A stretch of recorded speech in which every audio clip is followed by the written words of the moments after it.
Everyone, कैसे हैं आप सभी। हम डिस्कस कर रहे थे इन +2 केमिस्ट्री अबाउट मेटलर्जिकल प्रोसेसेस। कल हमने डिस्कस किया एक्सट्रैक्शन ऑफ आयरन, उसी को हम कंटिन्यू करेंगे और आज हम डिस्कस करेंगे extraction of aluminium. First of all, aluminium किन किन फॉर्म्स में नेचर में एग्जिस्ट करता है वो चीज देखिए। Ores of aluminium, first one bauxite,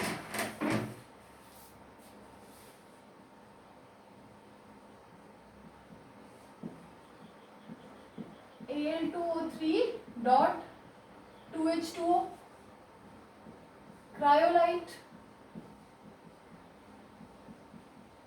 Na3Al F6, third feldspar,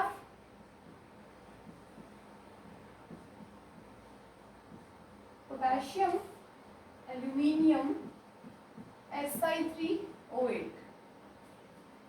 एक और है फोर्थ वन मीका।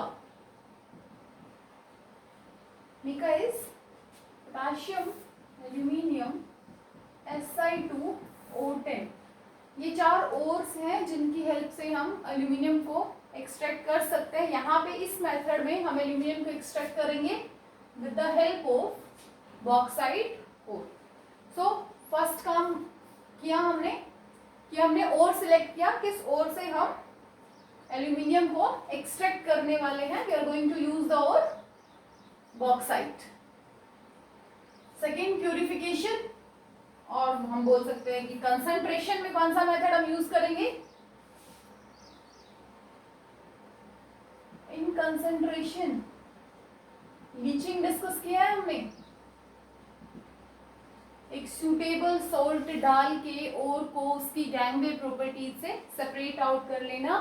और एल्यूमिनियम के लिए जो लीचिंग प्रोसेस था उसका एक पर्टिकुलर नाम था बेयर्स प्रोसेस।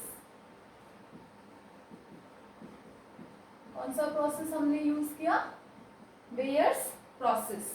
बेयर्स प्रोसेस हम ऑलरेडी डिस्कस कर चुके हैं, आप बेयर्स प्रोसेस वाली वीडियो देख सकते हैं। अगर भूल गए हैं तो याद है तो well and good. We select the ore, concentrate हमने उसको कर लिया बेयर्स प्रोसेस की हेल्प से। Next one we are going to do purification of bauxite. कर चुके हैं हम ऑलरेडी, कंसंट्रेशन कर लिया। Next we are going to discuss the reduction.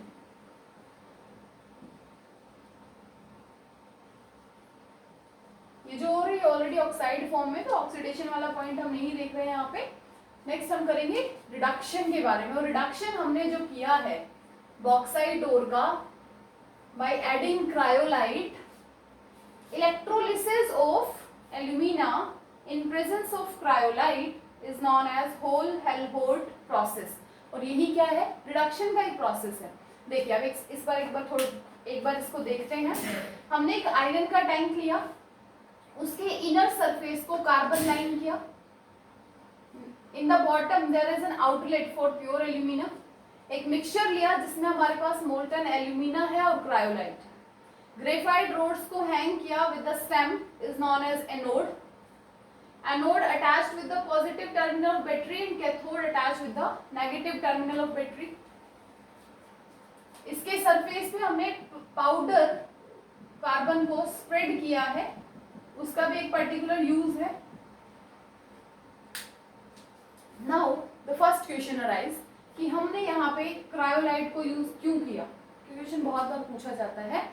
जो हमारा एल्यूमिना है Al2O3, उसका मेल्टिंग पॉइंट बहुत ज्यादा हाई है। सेकेंडली वो एक बैड कंडक्टर है इलेक्ट्रिसिटी का। तो हमने उसमें क्रायोलाइट ऐड किया जिसने उसके मेल्टिंग पॉइंट को रिड्यूस किया और उसकी कंडक्टिविटी को इंक्रीज किया। क्लियर? इन स्टेप 1 रिडक्शन के अंदर पहला काम हमने क्या किया? Alumina is mixed with cryolite. Aluminium plus cryolite Na3Al F6। Cryolite के फंक्शंस क्या है? First function, it decrease the melting point. पहला काम इसने क्या किया? It decrease the melting point of alumina. Second, it increase the conductivity, it increase the conductivity of alumina. So cryolite के uses अगर पूछे जाएं तो पहला, उसने एल्यूमिना के मेल्टिंग पॉइंट को डिक्रीज करने का काम किया. Second, it increase the conductivity. Second point लिखिए, the process of electrolysis, the process of electrolysis is carried out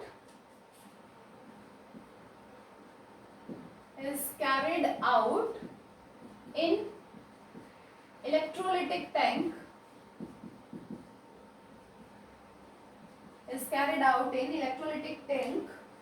whose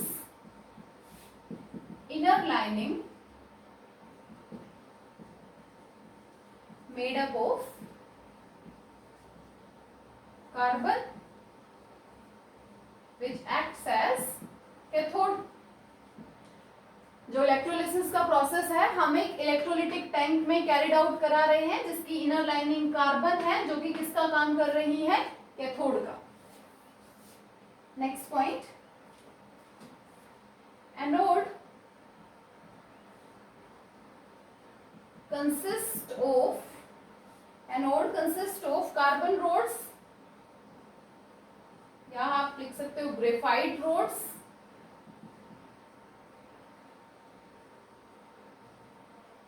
hang in the tank.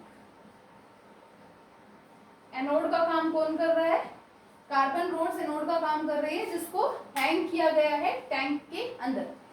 Cathode के बारे में हो गया, एनोड के बारे में हो गया. नेक्स्ट पॉइंट हमने बोला यहाँ पे पाउडर कोक को स्प्रेड किया गया है, उसका क्या काम है. देखिए नेक्स्ट पॉइंट,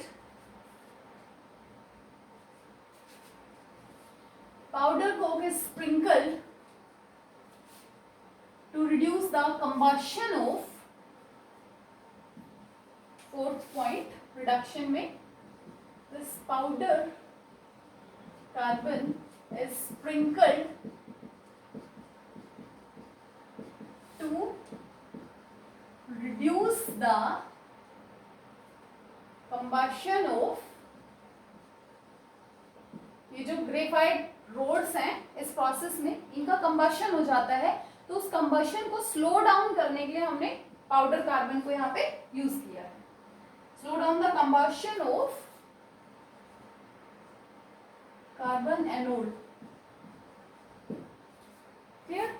ये तो हुई इसकी थ्योरी की बात. अब हम देखते हैं यहाँ पे रिएक्शंस क्या होती है. नोट कीजिए इसको.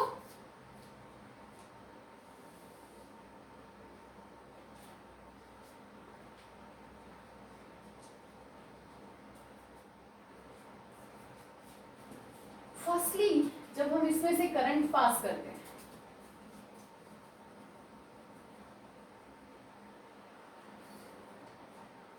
On passing current,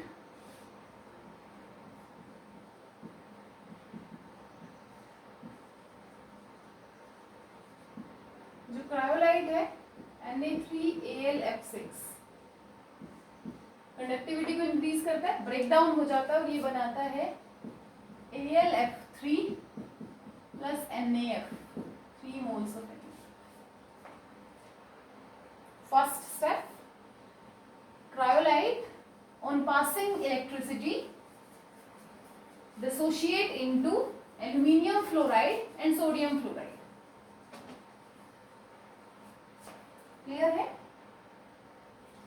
Next one, this Al(F3) is very good conductor and it dissociate into aluminium plus 3 and 3F negative ion. At anode, at cathode, reduction takes place. क्या होगा उस रिडक्शन में, aluminium plus 3 3 electron लेके molten aluminium में convert हो जाएगा. Cryolite ने aluminium का मेल्टिंग पॉइंट कम कर दिया है, तो ये रिएक्शन हम कैरिड आउट करते हैं अराउंड 1173 केल्विन. मेंटेन कर दिया गया है एपरेटस के टेम्परेचर को. At cathode, at anode, anode पे क्या होता है, F negative converted into F and loses 1 electron. and this F reacts with alumina and form AlF3 plus O2. Clear? This is 4AlF3, 3O2 and 12 fluorine. So ultimately anode पे क्या हुआ, AlF3 की formation और O2 का evolution. Clear है यहाँ तक? Now this O2, ये जो O2 यहाँ से इवॉल्व हुआ, oxygen does the combustion of carbon anode. अब जो कार्बन एनोड पे प्रेजेंट था वो O2 के कांटेक्ट में आके कन्वर्ट हो गया कार्बन मोनोऑक्साइड में.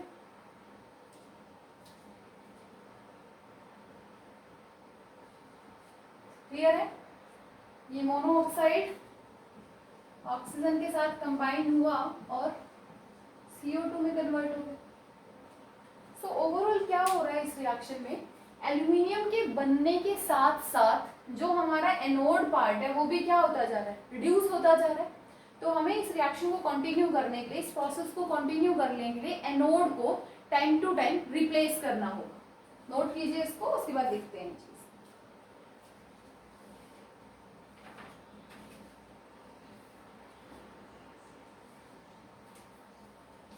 अराउंड 1 kg एल्यूमिनियम जब प्रोड्यूस होता है तो ½ kg कार्बन इलेक्ट्रोड रिड्यूस हो चुका होता है, ऑक्सीडाइज हो जाता है.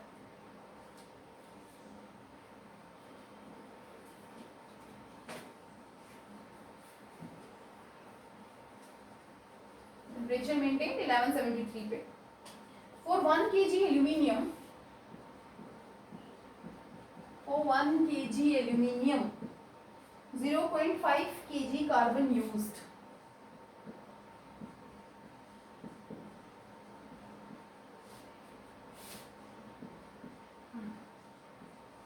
कार्बन मोनोऑक्साइड और कार्बन डाइऑक्साइड. क्लियर है extraction of aluminium.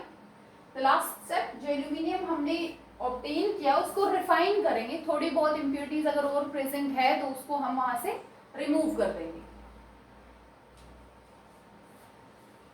Next point is refining of aluminium.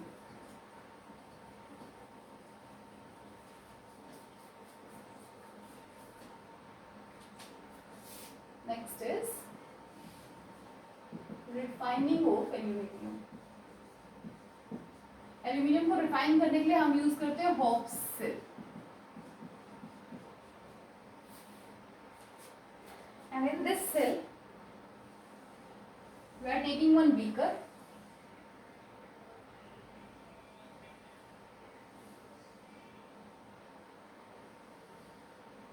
Again, the inner lining of this beaker is made up of carbon.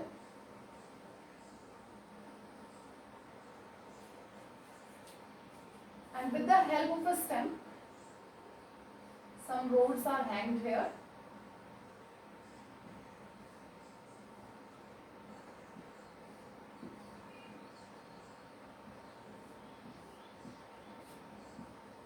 Attached with the battery. This one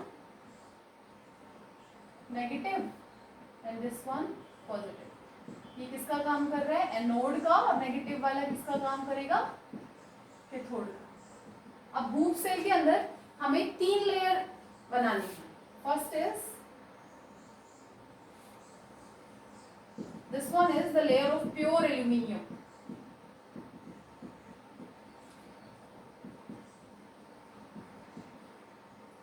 In between layer of electrolytes,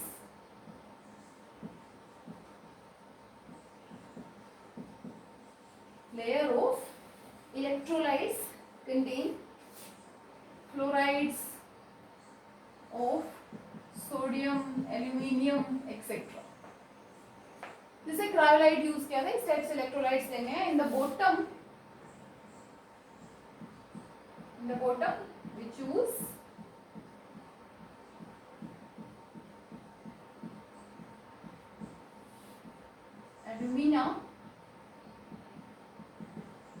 aluminium obtained from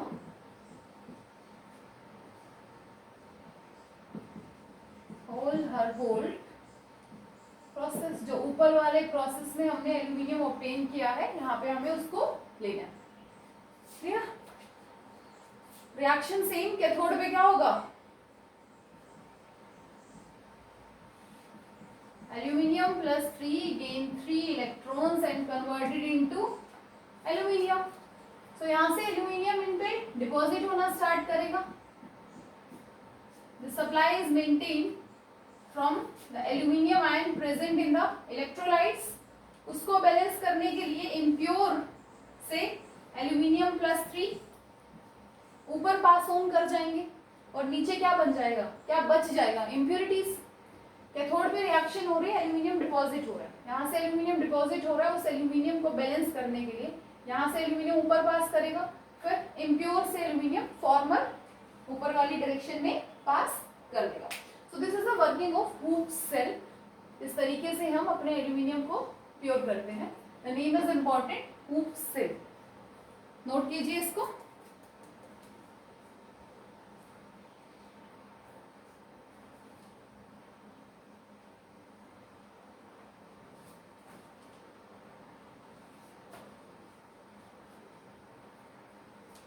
this is all about extraction of aluminium. Next हम discuss करेंगे extraction of copper के बारे में.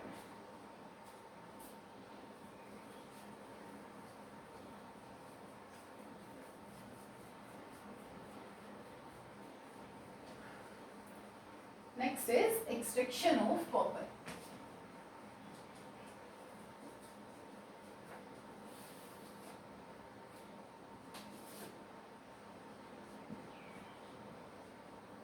The first thing हमें याद रखनी है, ores of copper.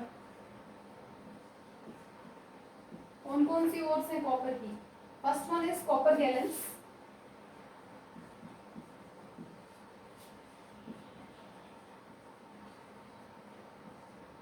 Copper pyrite,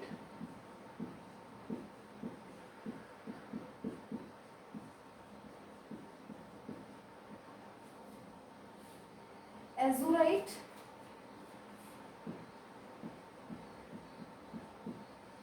azurite is CuCO3 dot CuOH twice. Azurite is twice of CuCO3 dot CuOH twice. Malachite, malachite is CuOH twice dot CuCO3. And the last ore is cuprite. Cuprite is Cu2O, also known as Ru. हम अपनी ओर को extract करने वाले हैं with the help of copper pyrite. Sulphide की ओर है तो concentration में कौन सा मेथड लगाएंगे सल्फाइड ओर्स के लिए हम? Froth flotation process. So the first one is crushing and froth flotation process. Crushing करके छोटे साइज में कर लेंगे पार्टिकल्स को और फ्रोथ फ्लोटेशन प्रोसेस लगा के गैंगवे पार्टिकल्स को वहां से रिमूव कर देंगे. नेक्स्ट वन, ऑक्सीडेशन के लिए we are going to use oxides. Sulphide है सो रोस्टिंग. रोस्टिंग क्या होता है? ओर को हीट करना है below its melting point in presence of oxygen is known as roasting. CuFeS2 when heated in presence of oxygen it forms Cu2s Fes plus SO2. यहीं पे जो Fes है convert into FeO plus SO. Clear? Reactions balance कर लेना. Balance करके comment section में बताओ काम करते भी हो या नहीं. Next one is after oxidation reduction करेंगे.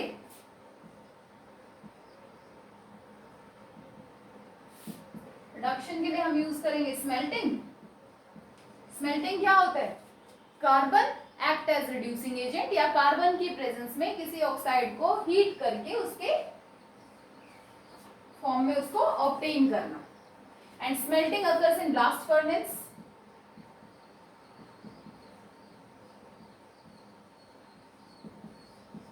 Made up of steel. और स्मेल्टिंग प्रोसेस में क्या होगा? This sulphide in presence of oxygen gives copper oxide plus SO2, 2 moles of copper oxide with 2 moles of SO2. And जो FeO बना था, this FeO combines with silica and forms slag, FeSiO3. slag क्या है? easily remove हो जाएगा. Clear?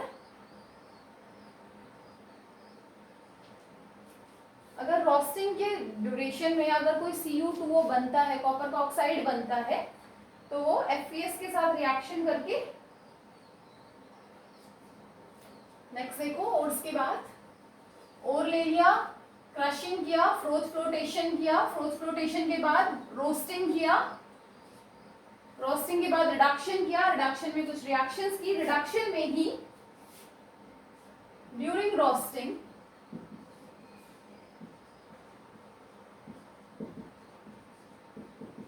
if Cu2O formed, अगर Cu2O बनता है, this Cu2O combined with FeS and formed FeO plus Cu2S में कन्वर्ट हो जाता है.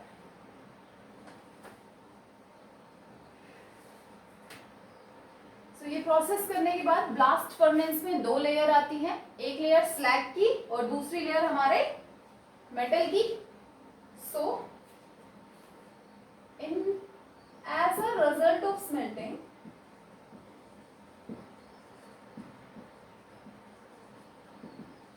as a result of smelting, 2 different layers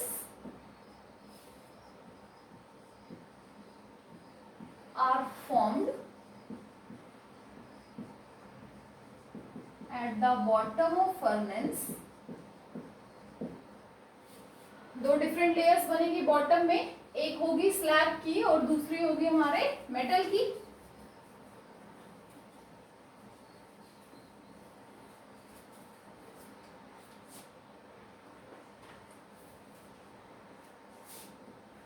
upper layer जो हल्की वाली लेयर होगी वो किसकी है? स्लैग. रिमूव कर देंगे. Lower layer matic. Lower layer जो बचा है उसको हम कहते हैं मेटिक. और मेटिक क्या है? Cu2S plus small amount of FeS. Lower layer में क्या बचा? मेटे. अब इस मेटे को प्योरीफाई फॉर्म में लेके आना है हमें. नेक्स्ट हम प्रोसेस लगाएंगे बेसिमराइजेशन. यहाँ तक नोट करो, फिर बेसिमराइजेशन स्टार्ट करते हैं.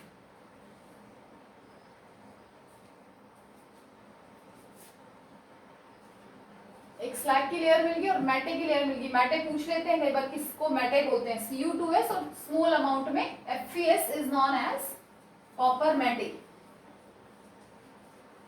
In the next process in extraction of copper is bessemerisation. ये जो कॉपर मेटे मिला है उसको ट्रांसफर कर देते हैं एक एपरेटस में जिसको हम बोलते हैं बेसिमराइजेशन.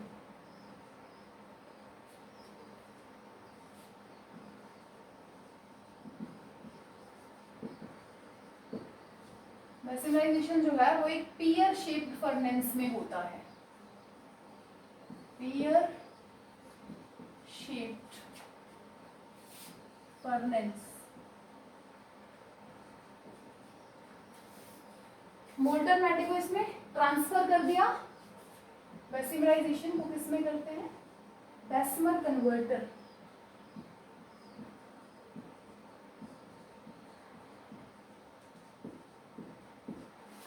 कॉपर मेटे से कॉपर ऑब्टेन करना बेसिमराइजेशन. बेसमर कन्वर्टर में इसको किया जाता है और ये जो कन्वर्टर है पियर शेप्ड फर्नेस है। मोल्टन मैटे को इसमें ट्रांसफर किया। अब जो भी मैटे है हम उसमें हॉट एयर ब्लास्ट कर रहे हैं। जैसे हमने ब्लास्ट फर्नेस में 2 इयर्स की हेल्प से हॉट एयर पास किया था, वैसे ही बेसमर कन्वर्टर में भी हॉट एयर पास हो रहा है।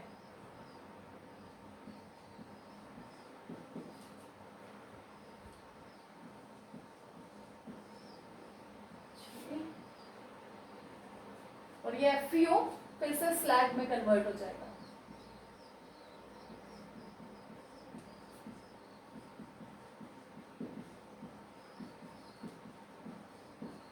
और जो हमारा Cu2s है,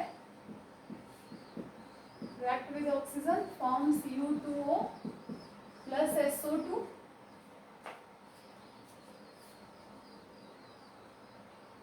twice and twice of SO2 and this Cu2O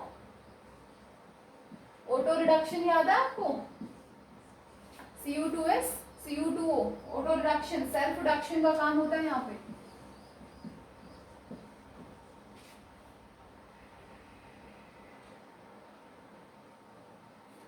clear? We formed pure copper with dissolved SO2। अब ये प्योर कॉपर मिल गया जिसमें SO2 डिसॉल्व है। जब हम इसको कूल डाउन करेंगे, ठंडा करेंगे, तो ये SO2 एस्केप आउट करेगा। एस्केप आउट करते टाइम कुछ मॉलिक्यूल्स SO2 के यहीं पे इसमें कैप्चर हो जाते हैं in the form of blister, in the form of blister. So when we cool,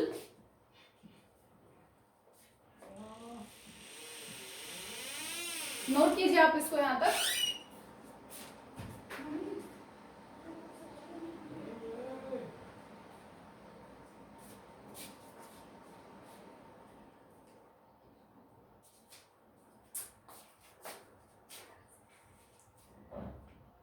When we cool the solution, SO2 gas escapes out and results into the blister on the surface of copper, on the surface of copper.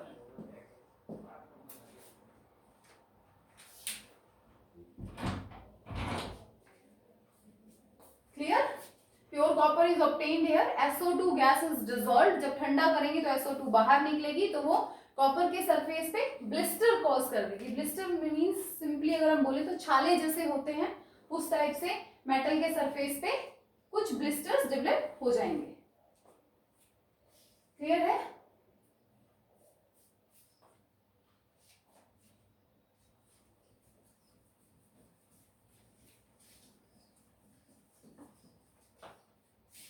बेसमर converter जो है वो एक pear shaped apparatus है।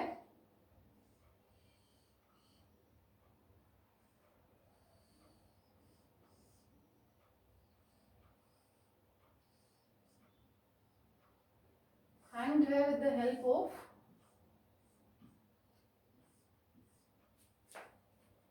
hot air supply is passed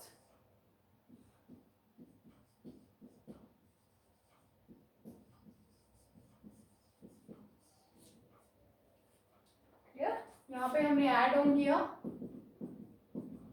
initially molten मैटे,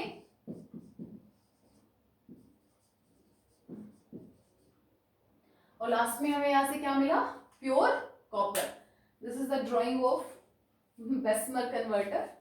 थोड़ी बुरी है पर ऐसे ही शेप का होता है बेसमर कन्वर्टर, नोट कीजिए। And the last thing in extraction of copper we are going to discuss is refining of copper.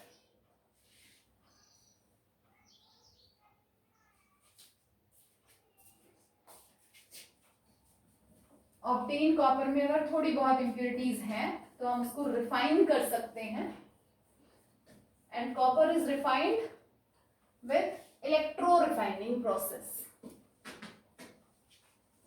Aluminium को हमने रिफाइन किया था विथ हूप्स सेल, कॉपर को हम रिफाइन करेंगे इलेक्ट्रो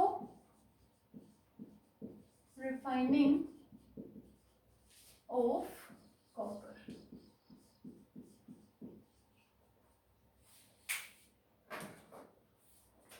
एक सेटअप लीजिए,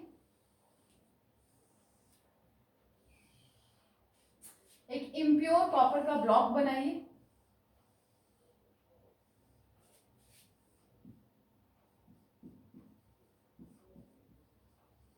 impure copper act as anode। एक पतली सी स्ट्रिप लीजिए, pure copper, attach these two with battery। pure copper act as cathode, impure copper act as anode। और इसको कंप्लीट करने के लिए इलेक्ट्रोलिटिक सॉल्यूशन लेना है कॉपर का ही, सेम मेटल का एक सॉल्यूशन ले लीजिए। We are taking here aqueous CuSO4। इस सॉल्यूशन से जब हम इलेक्ट्रिसिटी पास करेंगे on passing current,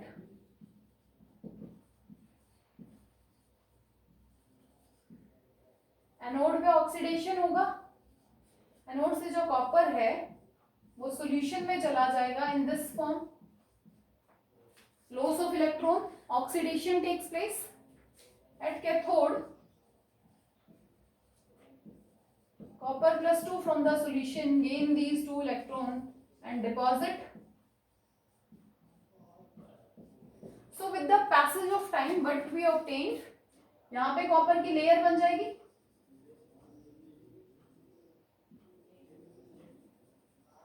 and anode part starts decomposing, and here the impurities, copper तो सॉल्यूशन में चला जाएगा और इम्प्योरिटीज नीचे सेटल डाउन हो जाएंगी, इसको हम कहते हैं एनोड मड।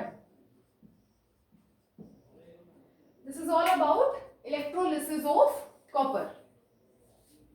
पढ़ के आइए यहाँ तक, अगर कोई डाउट है तो कमेंट सेक्शन में पूछ सकते हैं।